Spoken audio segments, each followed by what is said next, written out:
그래서 이제 1장부터 6절을 보면요. 1절에서 백성이 이제 모세가 산에서 내려옴을 더딤을 보고서 이렇게 말을 하는 거죠.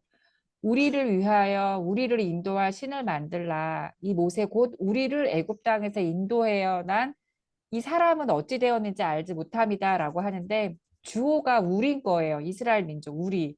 여기에는 하나님도 안 계시고 이들을 인도해냈던 리더십을 발휘했던 모세도 없고 아론도 없습니다. 오로지 우리.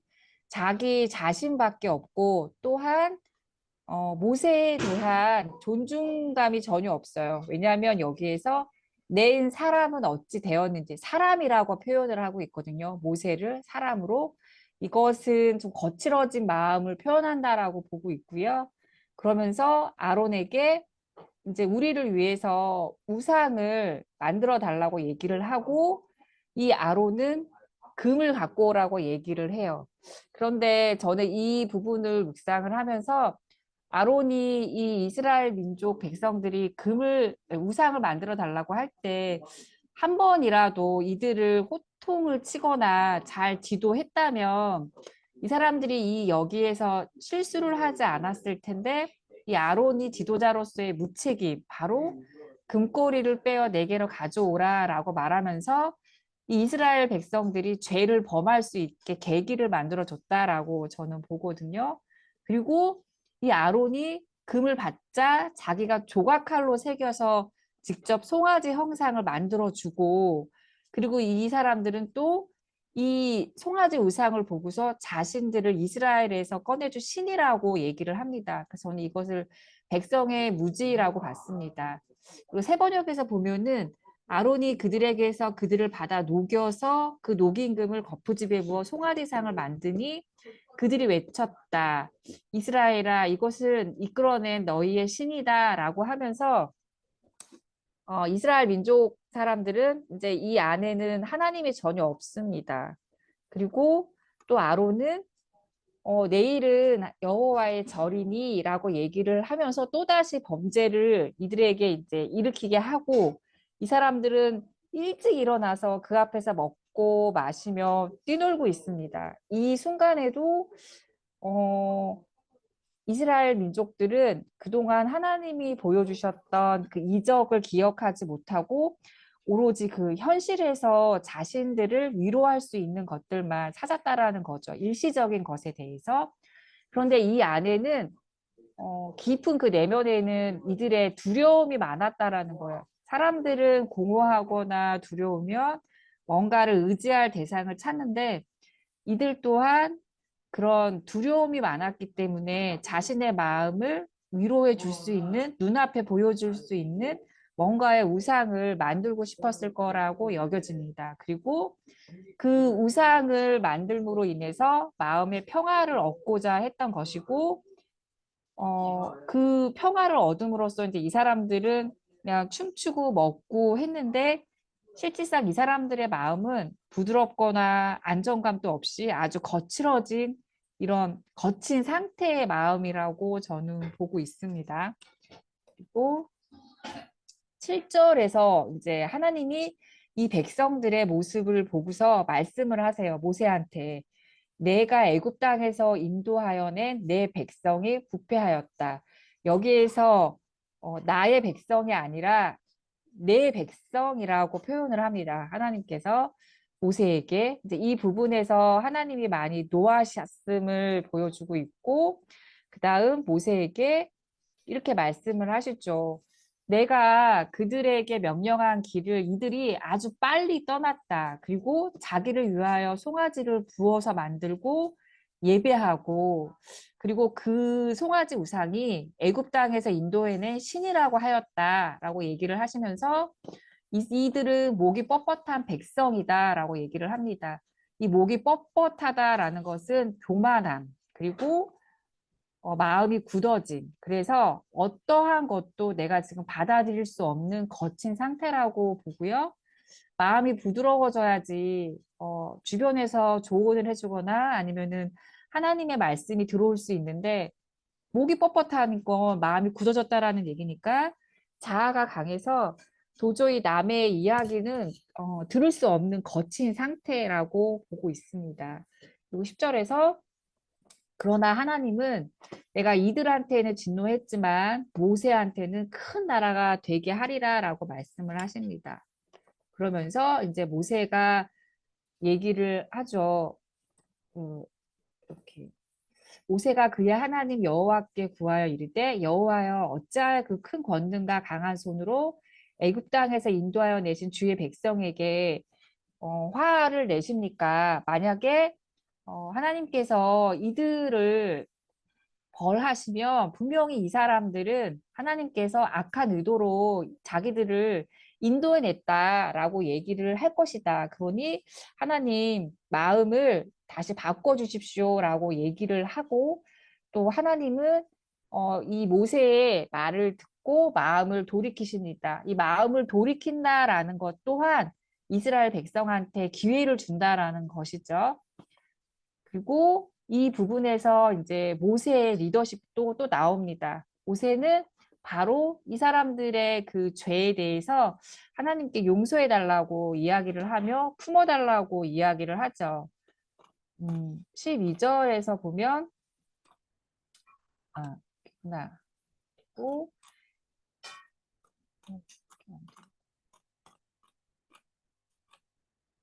그리고 모세가 내려오면서 하나님이 직접 써주신 그 증거판을 들고 오다가 이제 이 백성의 요란한 소리를 듣고 그 증거판을 던져서 바로 깨트립니다. 하나님이 직접 만드신 증거판이고 그런데 이렇게 들어오다 보니까 승전가도 아니고 패하여 부르는 노랫소리도 아니고 그냥 이 사람들이 즐거이 춤을 추고 노래 부르고 이런 모습에서 모세가 많이 분노를 느끼고 그것을 던진 거죠. 그리고 그 송아지를 가져다가 이제 가루를 만들어서 이스라엘 민족에게 마시게 하고 아론한테 물어봅니다. 왜 이 백성들을 죄에 빠지게 했냐고. 그러나 아론은 이렇게 변명합니다. 이 백성들의 악함을 알지 않냐. 그리고 자신한테 와서 우상을 만들어 달라고 해서 내가 불에 던졌더니 송아지가 나왔다라고 얘기를 합니다.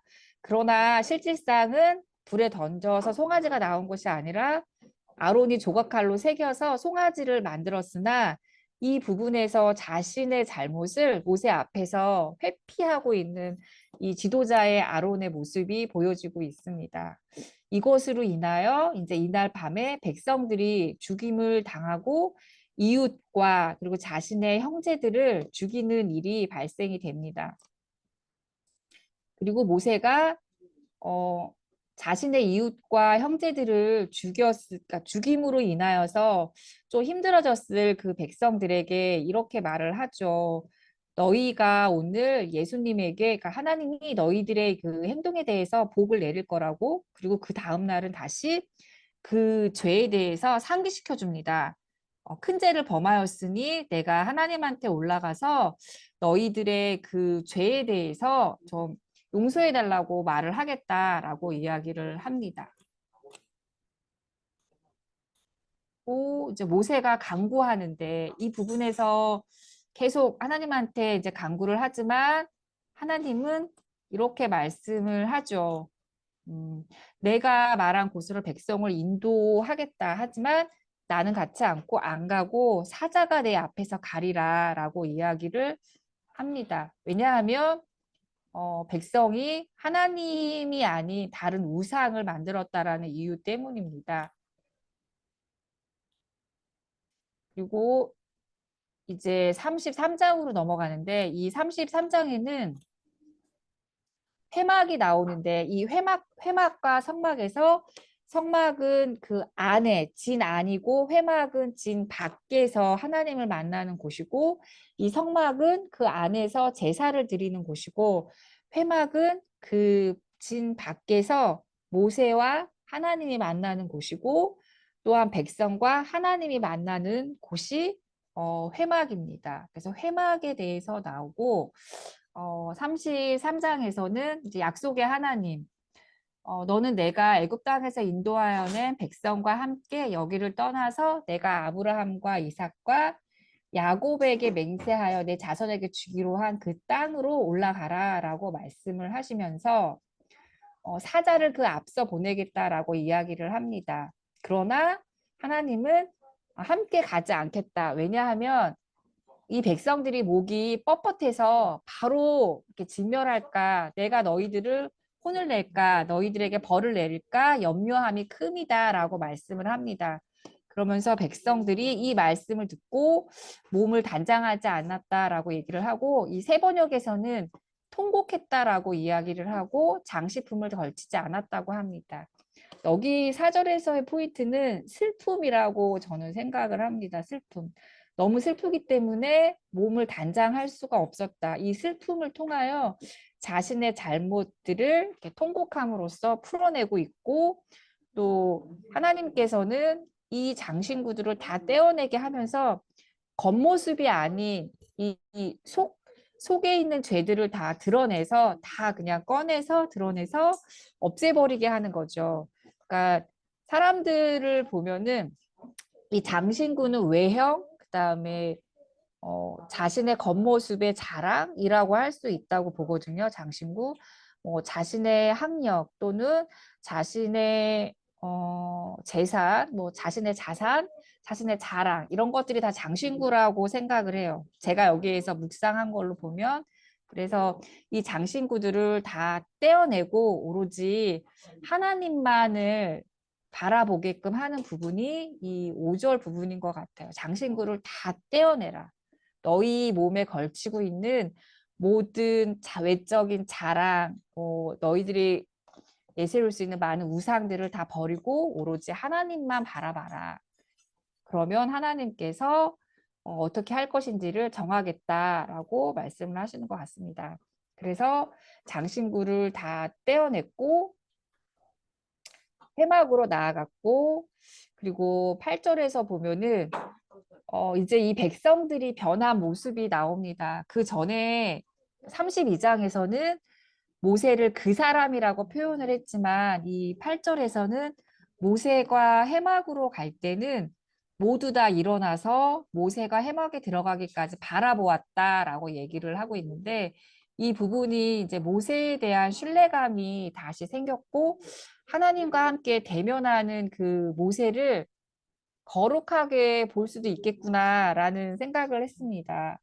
그리고 10절에서 모든 백성이 회막문에 구름 기둥에 서 있는 것을 보고 다 일어나 각기 장막문에 서서 예배를 하였다. 그리고 11절에서는 모세의 강구라고 했는데 친구와 이야기한 것 같이 하나님께서 모세와 대면하였다라고 말씀을 하셨는데, 하나님께서 모세를 친구처럼 대화하는 것처럼 대면해서 이야기할 만큼 모세를 많이 사랑하셨고 위했다라고 느껴집니다. 그리고 이 모세는 이 회막을 통하여 이스라엘 민족과 하나님 사이에서 중보하고 있는 모습도 보여주고 있어요. 그리고 이 안에 성막을 지키는 것이 레위 족속이라면 이 회막을 지키는 것은 눈의 아들 젊은 수종자 여호수아입니다. 그리고 여호수아가 얘들아 조용히 해. 그리고 어, 이제 모세가 다시 간구를 할 때 주의 목전에 은총을 입었사오면 원하건대 주의 길을 내게 보이사 내게 주를 알리시고 나의 주의 목전에 은총을 입게 하시며 라고 하고, 또 주의 이 족속을 백성으로 여기소서 하고 계속 간구를 하고 있습니다. 이 부분이 회막에서 모세가 이스라엘 민족과 하나님 사이에서 중보하는 모습으로 저는 보여지거든요. 그리고 이제 주님과 모세와의 그 대화에서 보면은 18절 나와 주의 백성이 주의 목전에 은총을 입은 줄을 무엇을 알리까라고 하였는데, 모세는 백성과 자기를 분리하지 않고 함께 그리고 함께 은총을 입었다. 함께라고 하거든요. 그러나 하나님께서는 주님과 모세 분리, 그다음에 모세는 함께 이렇게 나와 있습니다. 그러나 이제 하나님은 여호와께서 모세에게 이르시되 17절에 내가 말하는 이 일도 내가 하리니 너는 내 목전에 은총을 입었고 내가 이름으로도 너를 알미니라. 그래서 이 부분이 하나님이 우리에게 원하시는 기도가 아닐까라는 생각을 했습니다. 누군가를 품어주고 누군가를 위해서 간구하는 기도를 모세는 보여주고 있습니다. 음.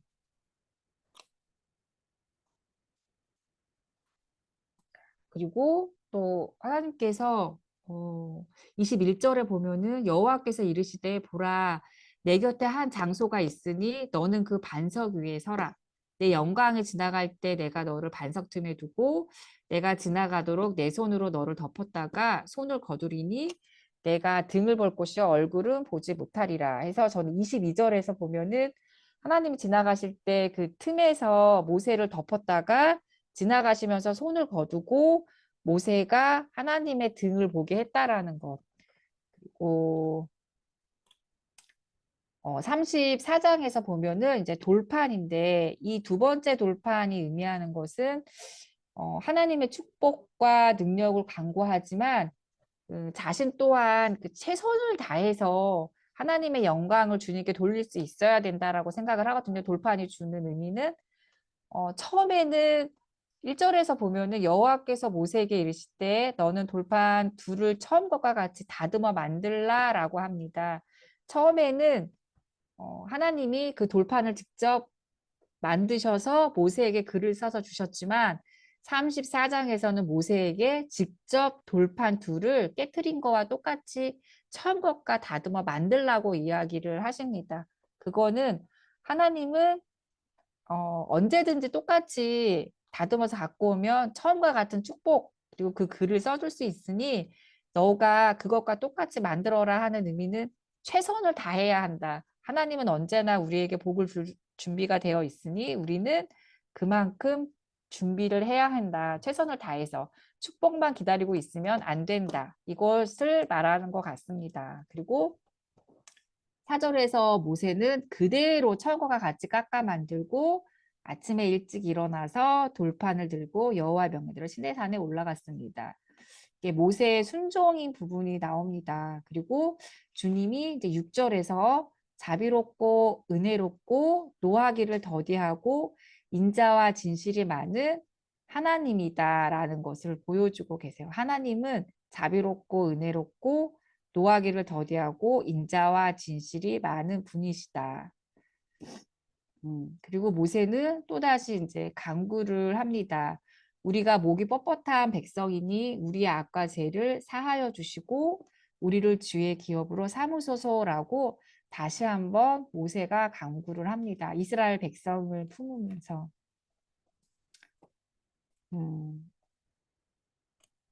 그리고 이제 여기 10절에서는 여호와께서 이제 언약을 다시 세우시는데 이 사람들에게 과거를 기억하게 합니다. 과거. 그게 뭐냐면 18절 너는 무교절을 지키되 내가 내게 명령한 대로 아비벌 그 절기의 이래 동안 무교병을 먹으라. 이는 내가 아비벌의 애굽에서 나왔음이라 라고 했는데 이 아비벌은 제가 아비벌이 몰라가지고 찾아봤거든요. 네, 이 아비벌은 3월에서 4월에 해당되는 것이고 그다음에 곡식의 어린 이삭 그리고 또 푸른 이삭이라는 것을 의미하고 있다고 해요. 그리고 여기에서는 절기가 나오는데 이 절기의 의미는 가난한 사람들 그리고 여기 보면 가난하고 연약한 사람들을 돌봐줄 것을 강조하기 때문에 절기가 주는 교훈이라고 합니다. 그래서 부유한 자들이 가난한 자들을 돌보지 않을 때에는 하나님께서 그들의 부에 대하여도 돌보지 않을 것이다 라고 하는 것이 이 절기가 주는 교훈이라고 합니다.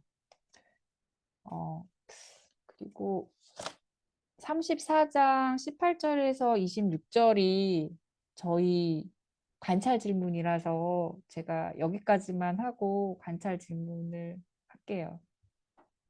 자, 18절입니다. 그 무교절은 언제 지키는가? 아비벌 그 절기의 이래 동안 무교절에 무엇을 먹는가? 무교병. 무교절의 의미는 무엇인가? 아비벌의 애굽에서 나왔습니다. 19절에 모든 첫 태생은 누구의 것인가? 다 내 것, 여호와의 것이다. 20절에서 나귀의 첫 새끼는 어떻게 드리나? 어린 양으로 계속하거나 그 목을 꺾어서 드린다. 그다음에 그 아들 중 장자는 어떻게 드리나? 빈손으로 내 얼굴을 보지 말지니라 하면서 아마도 그 안세겔 그 속전을 드리는 걸로 이해했습니다. 21절에서는 안식일은 어떻게 지키나, 언제 지키나, 밭 갈 때나 거둘 때에도 쉬라. 22절 3대 절기는 무엇인가? 무교절, 77절, 수장절. 23절에 3대 절기는 어떻게 지키나? 모든 남자는 매년 3번씩 이스라엘의 하나님 앞에 보일지라. 24절에 6월절 제물은 어떻게 하는가? 아침까지 두지 말지며. 여기까지 했고요. 무교병은 어떤 의미를 가지는가? 무교병은 누룩이 없는 빵으로 죄와 부패가 없는 부분을 이야기한다 이고요. 또 한 가지 제가 늘 궁금하게 이제 생각했던 것이 하나 있는데, 이번 이제 주일은 부활절이잖아요. 이제 그 부활절은 그럼 언제인가 하고 생각을 어느 작년인가 언제 한번 해봤습니다.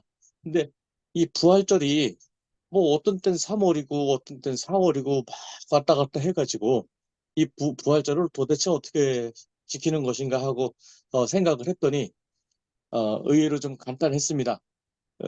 유대인들은 첫 달을 충분히 지난 달을 첫 달이라고 하고, 그래서 예수님이 돌아가신 날은 첫 달의 보름 전날, 그날이 14일이거든요. 첫 달 14일. 14일에 돌아가셨고, 그것은 우리가 마침 음력을 자주 쓰기 때문에 익숙한 것인데, 우리의 음력으로 첫 달 14일에 예수님께서 돌아가셨습니다. 그리고 어, 다시 살아나신 날은 그 다음 날. 그래서 첫 달 16일이 부활절이 되는 것이고, 또 부활 주일은 그 부활절이 지나고 나서 바로 첫 번째 돌아오는 주일을 부활절이라고 부르기 때문에 어, 우리는 이해하기를 3월 22일 이후에 어, 보름 다음 날이 있는 그 첫 번째 주일이 부활 주일이 되는 것이더라고요. 그래서 의외로 좀 간단할 수 있고, 그래서 부활절은 그냥 우리 양력으로 3월 달에 그냥 왔다 갔다 해는 줄 알았더니, 우리의 음력 생일이 막 이렇게 3월에도 있고 뭐 4월에도 막 있고 이렇게 있는 사람들이 있는 것처럼 부활절이 그래서 그렇게 왔다 갔다 하는 그런 부분이었는데, 고민자매님께 설명해 주시면서 아비벌 설명을 해 주셔서 그 부분 생각이 났고, 제가 이 부활절 날이 언젠가 궁금해 갖고 있다가 이번에 지난주에 이제 드디어 그 해법을 사신 부분이 있어서 함께 나눠 보았습니다. 들어주셔서 감사합니다.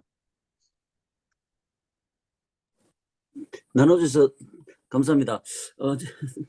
저도 요즘 그 방역을 계속하기 때문에 너무 피곤하고 해가지고 책상에 앉을 시간이 조금 적은데 제가 준비했는 거 말씀드리겠습니다. 대부분은 무교병으로 이렇게 절기를 지키는데 유교병으로 지키는 절기가 있다 하는데 제가 좀 까먹는 것 같습니다. 제 얼핏 기억하니까 초실절이 유교병으로 드린다 하는 것 같기도 하고 좀 더 공부해봐야 될 것 같고, 그리고 지금 이제 또 약간 좀 이상한 게 그 하나님께서 뭐 십계명이 막 안식일 지키라 하면 한 번만 하시면 되는데 이게 반복적으로 자꾸 이렇게 나오는 게 어떤 의미인가? 저도 사실 대화하다가 여 갔다 저 갔다 다시 갔다가 그런 스타일인데 저하고 좀 하나님 닮으셨나? 그런 초점이 없는 저는 대화가 좀 있는데 그게 조금 은혜스럽고요. 그리고 그 출애굽기 23장 일부하고 이게 좀 많이 적어되는 것 같은데 이제 21절의 안식일은 이제 21절에 좀 강조점은 이제 밭을 꼭 갈아야 되고 그런 농사는 이게 그 시기에 딱딱딱 갈아야 되는 그게 있는데 밭 갈 때도 당장 밭을 갈아야 되는 급한 가운데서 안식일을 지키라. 그러고 거두는 것도 사실은 안식일 날 그 다음날 비 온다 하면 이게 그, 그런 농사 개념에서 하나님께서 안식일에 관련해서는 20일짜리는 이제 밭갈 때나 거둘 때나 그런 참 다급할 때도 꼭 안식일 지키라 하는 그런 강조점이 있는 것 같고 이제 이것과 유사한 출애굽기 23장 12절에 보니까 네가 쉬는 것처럼 내 소도 쉬고 내 나귀도 쉬고 내 여종의 자식도 쉰다 하면서 그 10계명 출애굽기 20장에 10계명에 말한 그 사람 나오는 거를 좀 더 확대해 가지고 23장에는 이제 그 네가 쉬는 것처럼 이렇게 소도 쉬고 싶고 나귀도 쉬고 싶고 여종의 자기 식도 쉽다는 그런 의미에서 좀 강조점이 좀 다르지 않나 하는 그런 게 조금 눈에 들었고 그리고 그 재물을 그 다음 날까지 남겨두지 마라 하는 그 제사가 있고 이튿날까지는 되는데 3일째까지는 안 된다 하는 제사법도 있고 그리고 또 그 만나가 내릴 때도 그 다음 날까지 남겨두지 마라. 그래서 6월절도 그렇고 그 다음 날 남겨두지 마라 하는 의미가 뭔지 제가 이제 일단은 뭐 공부하다 보면 다 공부가 이거 궁금한 점도 적어놔야 나중에 또 이게 연결되는 것 같아서 조금 눈에 들었고요. 그리고 이제 그 제가 또 동물을 관리하다 보니까 염소 새끼를 그 어미의 젖으로 삼지 마라 하는데 이것도 출애굽기 23장에 나오더라고요. 그래서 이게 참 공부해야 되겠다. 이번에는 좀 이렇게 공부해야 될 그 메모사항만 조금 나눴습니다. 들으셔서 감사합니다. 나눠주셔서 감사합니다. 제가 나눠보겠습니다. 일단 이제 34장 우리가 오늘 나눌 18절부터 28절 앞부분에 이제 앞부분 12절부터 해가지고 하나님께서 이제 십계명 그 돌판을 다시 주시면서 언약을 말씀하시는데 그것에 새겨야 될 언약을 말씀하시는데 딱 둘로 쪼개지는 것 같더라고요. 12절부터 17절은 이제 우상을 만들지 말라는 것과, 그러니까 다른 신을 섬기지 말라는 어떤 그 부분에 대해서 이제 적극적으로 너는 이제 다른 신을 섬기지 마. 혹시 다른 신을 섬길 우려가 있는 행동들을 하지 마. 그렇게 딱 말씀하신다면은, 이후에 나오는 18절부터 26절은 적극적으로 하나님을 기억하라는 그 말씀으로서 이제 주시는데, 이게 18절부터 20절까지는 이제 무교절, 그러니까 유월절 자체에 대해서 이제 말씀하시고, 또 25절, 26절에서 유월절 제물과 추실절 제물에 대해서 말씀하시면서 결국에 이제 무교절, 유월절, 그 넓은 의미의 유월절을 하나님께서 이제 구원하셨던 그것을 말씀하시고, 안에는 이제 이스라엘이 아직 직접 경험하지 못했던 안식일과 77절, 77절, 그리고 수장절에 대해서 말씀하시는데, 하나님의 어떤 마음이 좀 많이 이제 드러나 있는 것 같아요. 너희가 나 좀 제대로 알았으면 좋겠어. 그래서 왜 하나님께서 이런 말씀을 하셨을까라고 생각을 하면은, 황금송아지 사건 때 이제 그 백성들이 인식했던 그 자기네들의 구원자는 모세, 우리를 인도하여 낸 사람이, 그런 이제 표현을 쓰는 걸 보면은 사실은 이제 이 백성들이 하나님이 아닌 모세가 자기네들을 인도했다라고 인식을 했거나, 내지는 하나님이 하셔도 하나님은 모세를 통해서만 하시고 우리와 함께 하시지 않는 하나님, 어떤 좀 그런 이제 인식들이 있었던 게 아닌가라는 생각을 했는데, 그렇다면 하나님께서 여기서 너희가 나를 좀 제대로 알았으면 좋겠어. 내가 너희를 어, 애굽에서 인도해 내었잖아. 그러니까 이 인도해낸 이 유월절을 정말 잘 기억했으면 좋겠어. 그리고 안에 있는 내용이 이제 그 21절에 안식일을 말씀하심으로써 내가 너희를 이제 결국에 세상을 만들고 너희를 어, 창조한 하나님이라는 것, 그리고 이제 앞으로 너희에게 줄 어떤 그 절기들, 내가 이제 큰 일을 행하면서 너희에게 보여줄 절기들, 칠칠절과 수장절을 이야기하는 게 아닌가라는 생각이 들었습니다. 그래서 여기서 간단하게 그냥 하나님께서 나를 제대로 알고 기념해서 이걸 까먹지 말고 좀 잘 알아. 어떤 그런 말씀을 주셨다라고 좀 생각을 해봤습니다. 들어주셔서 감사합니다. 예, 나눠주셔서 감사합니다. 한 분이 이제 교회에 가가지고 정료주일 설교를 듣고 은혜를 받았다는 거예요. 그 은혜 받은 내용이 정료주일 날 어린 나귀를 타고 가잖아요. 근데 그 어린 나귀가, 어, 지금 이제 이 34장 20절 보면 나귀의 첫 새끼는 어린 양으로 대속할 것이요. 그렇지 않냐면 목을 꺾을 것이며 뭐 요 말이 나오잖아요. 그래 그 어린 양이 예수님이 타지 않았다면은 목이 꺾여 죽었을 거다. 그래서 우리도 그 예수님을 그렇게 태워서 가야 된다. 뭐 이런 걸 가지고 이제 아주 말을 잘해가지고 굉장히 은혜를 받았나 봐요. 그런데 너무, 너무 차이적이잖아요. 그 나귀가 사실은 이제 16장인가? 그게 저번에 우리 했던데 보면은 그 나귀의 첫 새끼는 양으로 대속해라. 그런데 그게 하기 싫으면 이제 지금 이제 그 목을 꺾어라. 여기 이거 3, 4, 20절이 그렇네. 나귀의 첫 새끼는 양으로 대속하는 게 원칙인데, 그게 싫으면 목을 꺾어서, 너 재산을 소유하지 마. 이런 이야기잖아요. 그렇다면은, 예수님이 탄 그 나귀는, 어, 양으로 대속을 했든지, 아니면 불법으로, 그렇게 율법을 어기고 있던 부정한 동물이 되는데, 그걸 가지고 막 그렇게 잘 해석을 해가지고 그냥 마음을 쏙 빼놨다고. 그런데 이제 그 이야기를 누구한테 했더니 그걸 들은 분이 무슨 그런 이단 같은 소리를 하냐 그래가지고 상처를 받았다는 이런 이야기를 듣고 아니 우리가 그래 누가 맞느냐고 나한테 물어보는 거예요. 그래서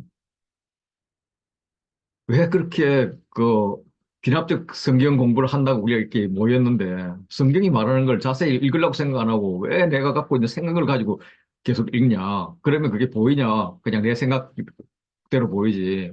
왜 자꾸 나는 성경이 맞는지 안 맞는지 그걸 안 보고 내가 좋아하는 사람을 미 하는 말이 맞다는 가정하에서 다른 걸 비판하려 하느냐. 뭐 이런 이야기를 하다가 흥분을 좀 해가지고 그랬습니다. 예, 그래서 참, 정말 제사장 방울 딸랑딸랑도 참 위험하지만 이거는 더 심하다. 이런 생각이 들더라고요. 어, 그리고 이제 우리 여기서 이제 좀 구분했으면 좋겠는 게 이제 초실절이 두 번 있잖아요. 어, 이렇게 이제 부활의 첫 열매인 그 초실절, 부활절, 그 초실절이 있고, 지금 여기 나오는 맥주의 초실절, 칠칠절이 있죠. 그 두 개 좀 구분해서 좀 이렇게 생각해 놓으면, 좋을 것 같습니다. 좋을 것 같고, 어, 사람들이 이제 매년 세 번씩 요 앞에 나오면, 국방의 문제가 되겠죠. 그래서, 이거, 이 땅 어떡합니까? 적들이 쳐들어오면 어떡합니까? 그런데 이제 하나님께서 걱정하지 마라. 아무도 내 땅을 탐내지 못할 것이다. 오히려 이방 나라를 쫓아내서 지경이 넓어질 것이다. 이런 말씀을 하시는데, 이거는 뭐, 사실 체험하지 않으면 이걸 모르죠. 논리적으로 안 맞는 거니까. 예, 그런 게 있고, 또, 아까 내 염소 새끼를 그 어미제도 삼지 말지니라. 이 말씀은 23장에도 나오고, 신명기에도 또 나오죠.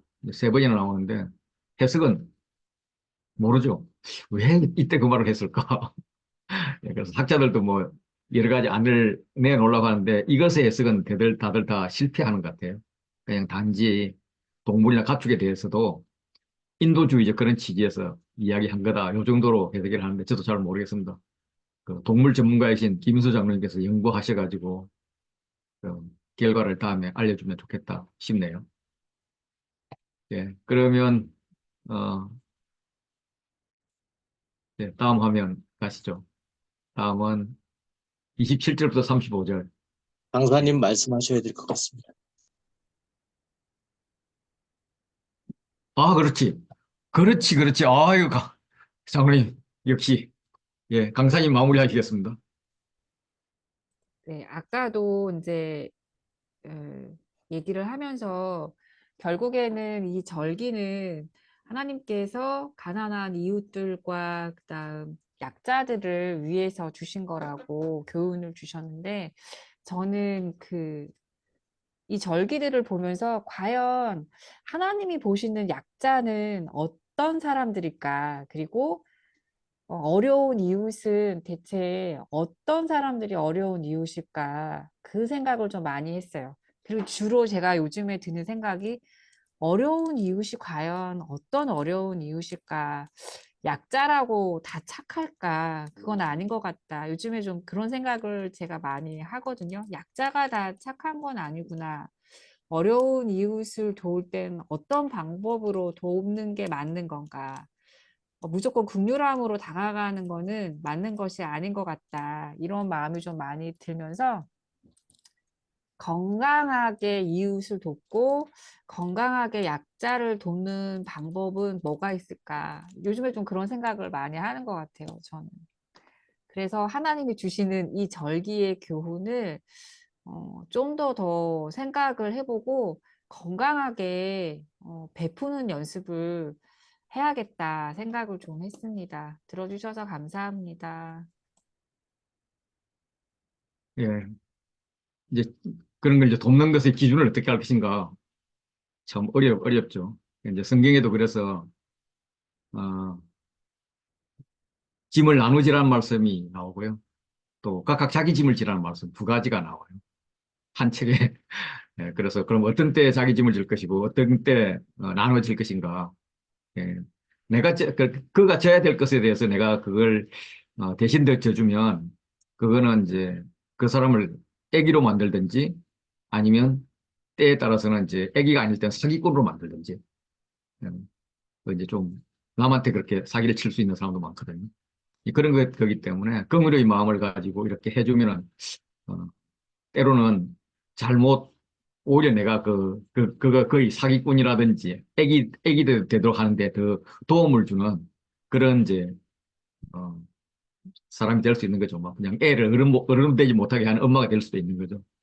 예, 그런 측면을 놓고 언제든지 이제 플로잉을 한다든지 뭐 이럴 때 또 뭐 뭔가를 도와준다 할 때 우리가 계속 기도해야 될 사항 같습니다. 예, 그 부분 예 그렇네요. 그렇고 자 그러면 그 다음으로 넘어가서 27절부터 35절 예 하겠습니다. 예, 27절 여호와께서 모세에게 명령한 것은 무엇인가? 이 말들을 기록하라. 좀 전에 김인수 장로님이 왜 그 하나님은 안식일을 이렇게 여기서도 얘기하고 저기서도 얘기하고 계속 반복해서 얘기하나 하는 생각을 말씀을 하면서 제가 드는 생각은 지금 이 출애굽기 21장, 22장, 23절에는 그 하나님께서 원하시는 그런 우리 사람들에 대한 지켜야 될 그런 규례들에 대해서 설명을 해주면서 뭐 개인적인 재산이나 생명에 대해서 얘기하고 절기는 이렇게 지켜라 했던 그 얘기 속에 안식일이 이제 들어있는 그런 부분이고 지금은 이거를 십계명에 이제 기록해 주시는 그 순간 물론 그 십계명에 기록해 준 그 십계명이 이 32장에서 깨지긴 했지만 그리고 나서 다시 써주기 위해서 모세를 만나는 그때에 또 기록하는 그 순간이기 때문에 했던 그런 말을 다시 하는 부분이라서 그 부분을 정리하는 부분, 총 정리하는 부분 속에서 들어있어서 그런 건 아닐까 하는 생각이 좀 들었었습니다.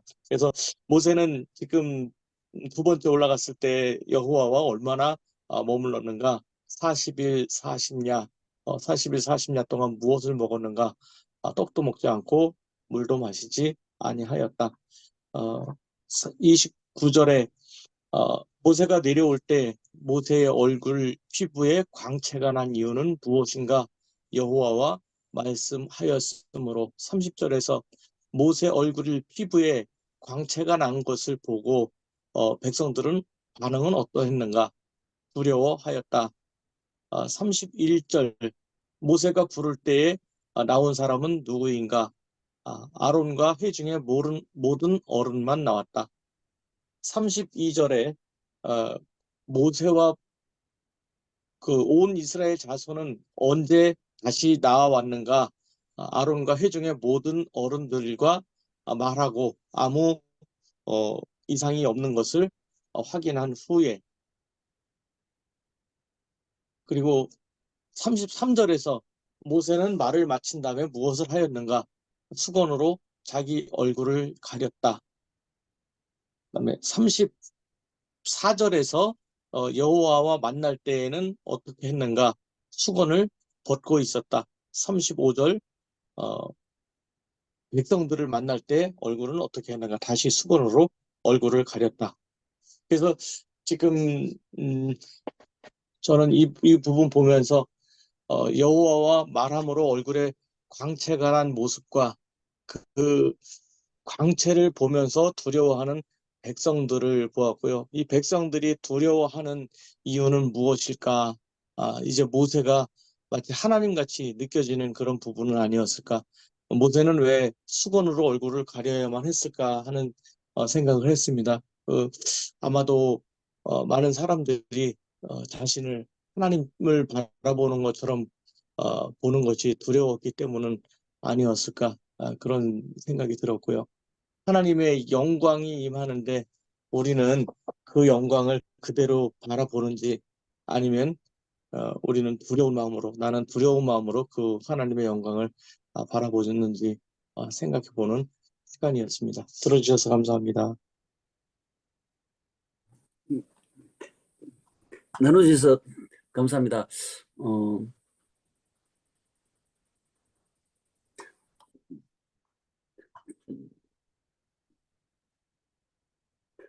이거 그 28절에 저는 그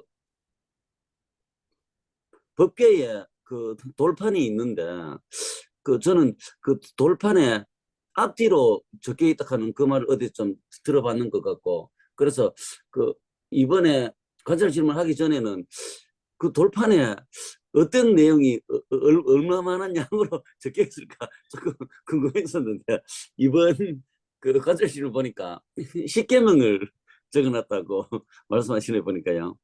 그래서 그 돌판에 두 개로 적으면 10계명 글자도 사실은 한 억수로 많거든요. 출애굽기 20장 그 뭐 유대인이나 그 따라서 10계명이 어느 부분인지도 조금 왔다 갔다 한다 하던데 이제 실제로 글자 수가 아주 많으니까 앞뒤로 적혀 있다고 그래서 저는 그 10계명이 적혀 있구나 이렇게 알았습니다. 그리고 이제 그 바울 사도가 이제 모세 얼굴 수건이 가렸는 것처럼 아직도 가려 있다 하는 어떤 그런 신약 성경에 그 이렇게 인용해 가지고 하는 것도 기억이 났는데 조금 더 공부해야 되겠습니다. 네네. 들어주셔서 감사합니다.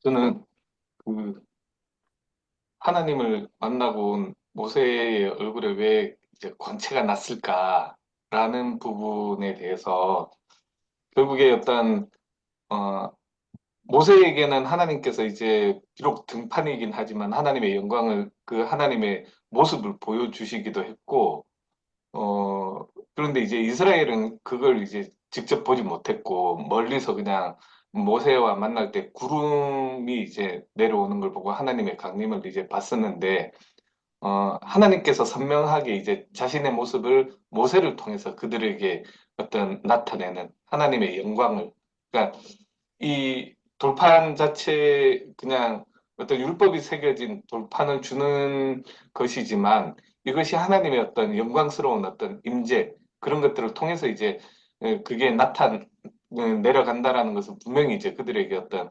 보여주는 것이 아닌가. 한편으로는 이게 이제 굉장히 멋지고 영광스러운 모습이긴 하지만 이것이 그 자기네들이 어떤 잘못했을 때는 정말 이것이 그들에게 또 그 양날의 검처럼 정말 이제 무서운 어떤 그런 재앙으로 다가올 수 있다는 하나님의 어떤 하나님을 경외하게 만드는 어떤 그런 게 아니었나라고 생각을 했습니다. 그래서 그 모세가 다시 이제 돌판을 받으러 산에 올라갈 때에 하나님께서 그 산에는 아무도 나타나지 말게 하고 양과 소도 산 앞에서 먹지 못하게 하라는 어떤 그런 부분들이 다 하나님의 어떤 영광을 나타내고 실제로 이제 나타났기 때문에 그런 것들과 다 연관되어 있는 것이 아닌가라고 생각을 했습니다.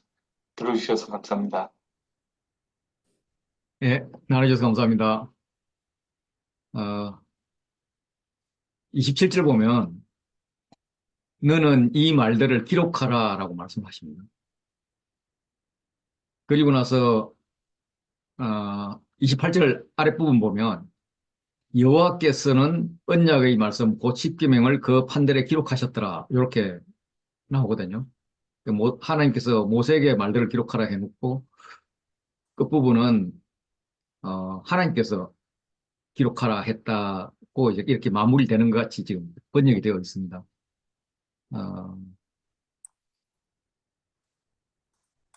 그런데 원문에는 여호와라는 단어가 없습니다. 그냥 그라는 그 대명사뿐인데 그래서 문맥적으로 그럼 기록한 그는 누구인가? 그걸 보면 십계명 돌판을 기록한 시내산에서 40일을 머물렀던 그 모세가 아닌가 이렇게 보는 학자들이 많이 있습니다. 그렇게 볼 때는 기록하라, 기록하였다, 모세가 기록하였다. 요게 이제 짝을 이루기 때문에 그런 해석도 많이 합니다. 그래서 이제 처음 돌판은 하나님께서 깎아주셨고 하나님께서 글을 써주셨다면 모세가 그걸 갖고 다 깨버렸으니까 이제 두 번째 돌판은 모세 보고 돌판을 가져오라 그러잖아요. 그래 가져갔더니 야 쓰는 것도 너가 써. 예, 그래서 40일 동안 쓴 거라고 본다면 그 40일이 기도의 시간으로 그렇게 보여지고 그래서 그렇게 백성들과 언약을 맺어지는 두 번 언약 갱신이나 마찬가지죠. 다시 맺어지는 그거에서는 이 지도자의 기도가 참 많이 들어간 거다. 이런 생각을 했고요. 두 번째는 이제 아까 모세의 얼굴에 광채 나는 그 이야기, 이제 고린도전서 이야기를 이제 뭐 해야 되겠죠. 그 첫 번째 시내산에서는 모세가 백성들을 봤어요. 백성들이 뭐 황금송아지 빛과 번쩍 영광은 아니지만은 그걸 놓고 그 광란의 춤을 추는 이런 그걸 봤죠. 그리고 놀랐죠. 그런데 이번에 백성들이 모세를 봅니다. 그래 모세를 보면서 모세의 얼굴에 광채가 나는 것을 보고 놀라죠. 그래서 앞에 왔던 것은 그들의 우상 숭배라는 것은 참상이었다면 두 번째 본 것은 하나님의 영광스러운 빛이었다. 이제 이렇게 대조가 됩니다. 그때 이제 이 모세의 얼굴에 비친 그 빛이 광채가 뭘 상징할까, 뭘 의미할까, 이제 이런 거에 대해서 논리를 만든 분은 이런 논리를 만들었어요. 일리가 있는 것 같은데 24장 16절, 17절 보면 모세가 여호와를 만나러 산에 갑니다. 그 산에 갔을 때 여호와의 영광이 산 위에 있었습니다.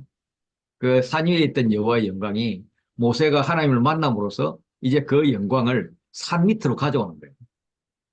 그래서 지금 산 밑으로 가져오는 장면이고 이제 마지막 장에 가면은 여호와의 장막이 완성되면은 그 장막에 여호와의 영광이 거할 것이기 때문에 그 영광이 요렇게 이어져 왔다.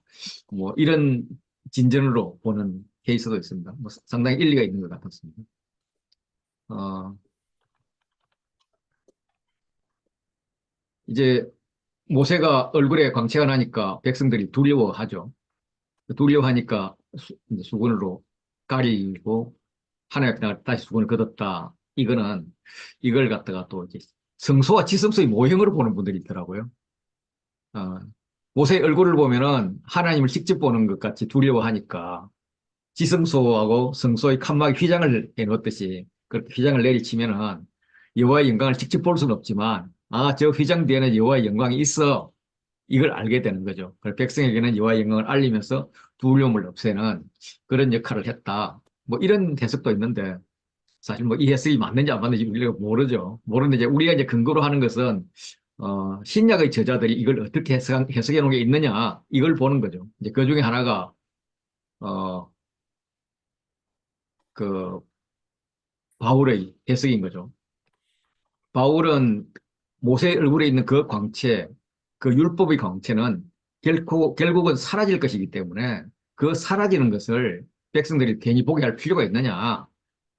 그래서 수건으로 덮었다.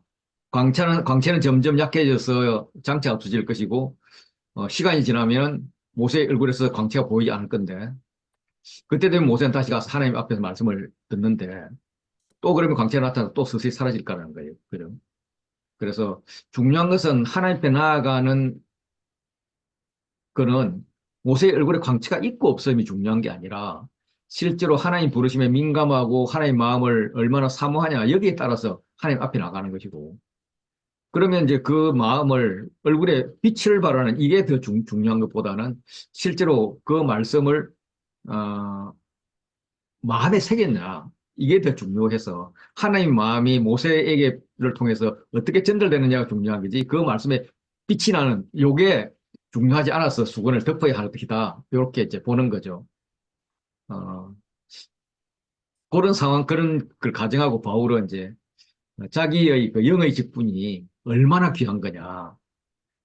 그래서 모세가 받은 그 율법, 육의 직분도 정말 귀한 건데, 그렇게 광채가 났는데, 그거보다 영의 직분은 얼마나 더 강한 거냐 해서, 기존 거보다 이 좋은데 좋은 것보다 더 좋은 거다. 이제 이런 기법으로 이제 설명을 하는 거죠.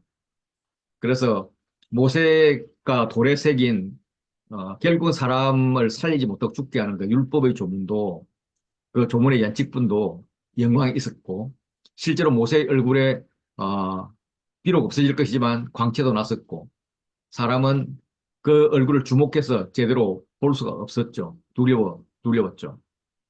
어, 그렇다면은 바울의 마음에 새긴 새 언약의 조문은 비록 얼굴에 광채는 나타나지 겉으로 나타나지는 않더라도 그 영광이 얼마나 더하겠냐. 아주 더 영광스러웠을 것이다.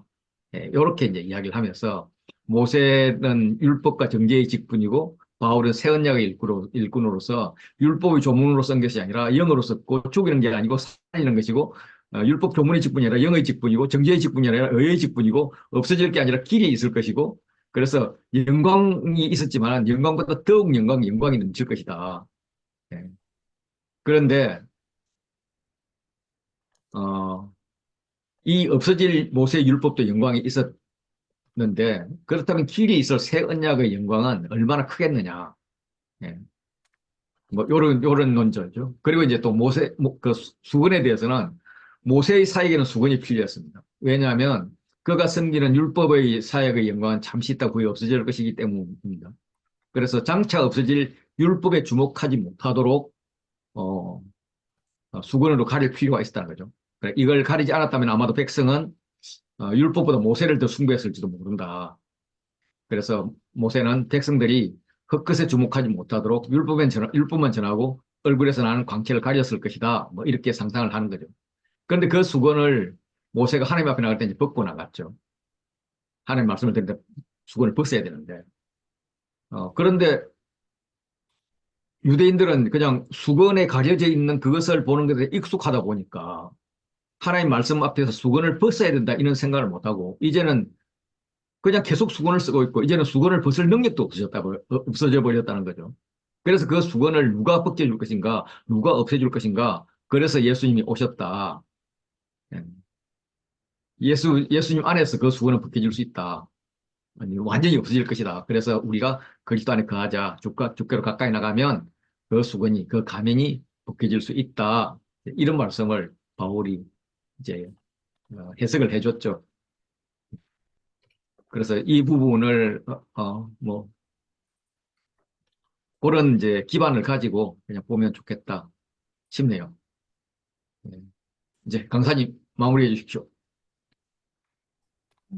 저는 그 모세가 하나님 앞에 수건을 벗고 나아가는 그 모습, 하나님의 현존 앞에 나아가는 모세의 모습과 출애굽 초창기에 자신 없어하는 모세의 모습 그 대조됐고요. 그다음에 그 송아지 우상을 하면서 춤을 췄던 그 백성들의 모습과 회막 앞에서 예배를 드리는 백성들의 모습이 대조가 됐어요.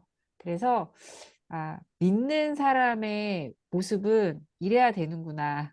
예배하고 그 모세처럼 하나님 앞 그 현존 앞에 나아갈 수 있는 그 변화된 모습이 있어야 되겠구나라는 생각을 좀 했습니다. 믿는 자는 변해야 되는구나. 이렇게 들어주셔서 감사합니다.